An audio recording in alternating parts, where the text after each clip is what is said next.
For this lesson, we're doing Module 3, Lesson 23. We're going to start with question 1b, which asks us the question, is 2 a factor of 83? Now, in order to tell this, we could go through and try to list, is there 2 times anything that equals 83? That's really what we're trying to do. So 2 times some number equals 83. That's what we're trying to solve. Now, we're using multiplication. 2 times something equals 83. We know that when we want to undo multiplication, we can do division. So now we're going to use division to solve this. So I'm going to set up my standard division problem. Whatever I would be multiplying by is going to be what I'm dividing by. So my 2 is going to go on the outside, and my bigger number goes on the inside. Now that I've set this up, I can go ahead and solve. So I need to ask myself, is there 2 times anything that equals 8 or close to it? There is actually a fact that gets me right to 8, which is 4. 2 times 4 is 8. I set up and subtract, and I get 0. Now I look over. I have a 3 left. I need to bring down my 3. Now I need to ask myself, is there 2 times anything that gets me to 3 or gets me to close to 3 without going over? There is. The answer is 1. 2 times 1 is 2. I set up and subtract. 1. Now I look to see, is there anything left to bring down? There is not. So my remainder is smaller than what I divided by, so my question works. Now, you're probably wondering, how is this going to help me figure out if it's a factor? Well, if there is no remainder or a remainder of 0, it is a factor. If I have a remainder, it is not a factor. So I have a remainder of 1, so is 2 a factor of 83? The answer is no.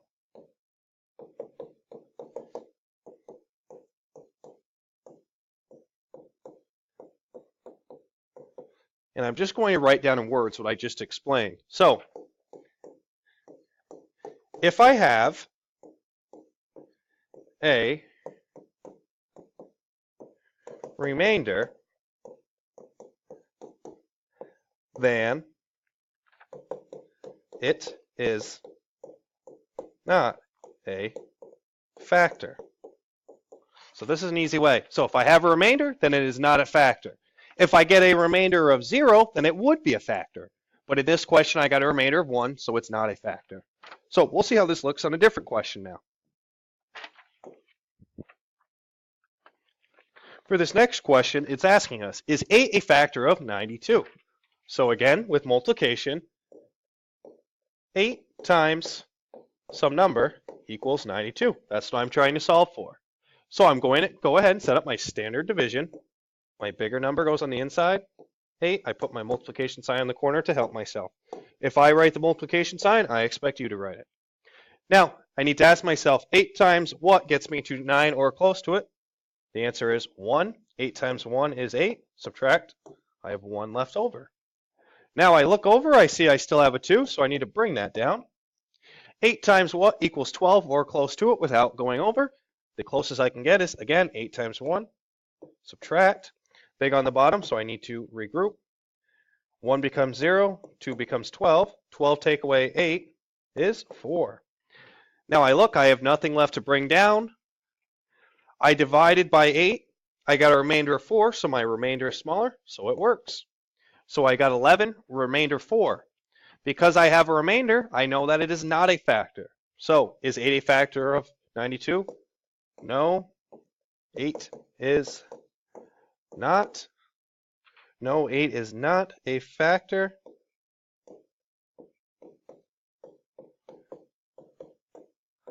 Of 92. If you need to pause it and write that down. I'm moving on to the next question. For the next question, we have 36 equals some fact times 4. So as we think about our math facts now, we know that 9 times 4 equals 36. Now on the next line, I still have my 4 that's been brought down from the top line. I still have my multiplication fact, but now I have a 3 times something, and before I had a 9. So all that happened to 9 was it was distributed into 2 factors. So 9 was broken up into 3 times. I need to think of a fact. 3 times what will get me to 9? The answer is 3. Now, on the next line, and when I solve this out, I would still get 36. On the next line, again, I'm trying to get to my 36. I have a blank line times, and this time they've multiplied 3 times 4 together. So I could do what's in parentheses first, or I could look below. They got 12. So instead of writing 3 times 3 times 4, I would have a 9 here. So all they did was just change the grouping of the distributed property in this question. So now on the next part, if we look, it is a little different. So on the top, we had 9. They broke it up. We can actually cross out this 9, and we can put a 3. We can just carry down our 3. So what they did was they multiplied 3 times 4 and got 12. Okay, we understand that. There's our multiplication sign. And now we bring down our 3. 3 times 12, that's a math fact. If you don't know, you could do the work on the side. 3 times 2 is 6. 3 times 1 is 3. So I would still get to my answer of 36. All I'm doing is I'm breaking numbers down and multiplying. If I'm multiplying all the numbers, it actually doesn't matter which ones I multiply first. I still get to the same answer. For this question, we're looking to distribute one of the numbers. So we're looking to show that 8 is equal to 4 times 2. So what I want us to do is we're going to take apart this question, this multiplication sentence, and we're going to break apart that 8. So I'm going to keep my answer of 72. Notice I wrote a little off the side so I had some room. I'm going to break apart 8 now into the factors 4 times 2. Now I'm just going to carry down my multiplication sign and carry down my 9. So now on the next line, I have 72 equals 4 times 2, which would be 8, so it would still work from the top, times 9.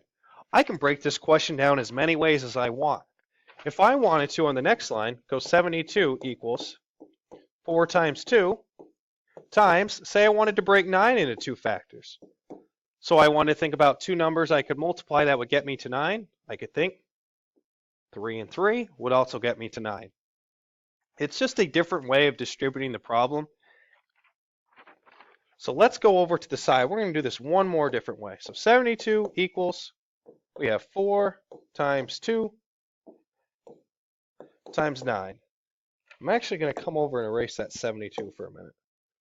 You'll see why in a second. So now I'm going to distribute that 9. So I'm going to multiply 9 times 2 and 9 times 4. So I'm still doing the exact same thing I did before. When I finish this, I should get back to an answer of 72. So 9 times 2 is a math fact. I get 18. Plus, I'm going to add it to whatever I got for 9 times 4, which is 36. So this would be another way to solve it. But we notice we've done our distribution incorrectly for this question, because we can't just break it apart and add the numbers. Really what we're looking for is we're just looking to take 8 apart. So this is actually incorrect, so we're going to cross that off. We're not going to worry about it. So we're just trying to look up here for another way to split up 8. So give this your best shot. We'll go over the rest tomorrow. Remember, also, if you want to find if a number is a factor, you can divide. If you get a remainder, then it is not a factor.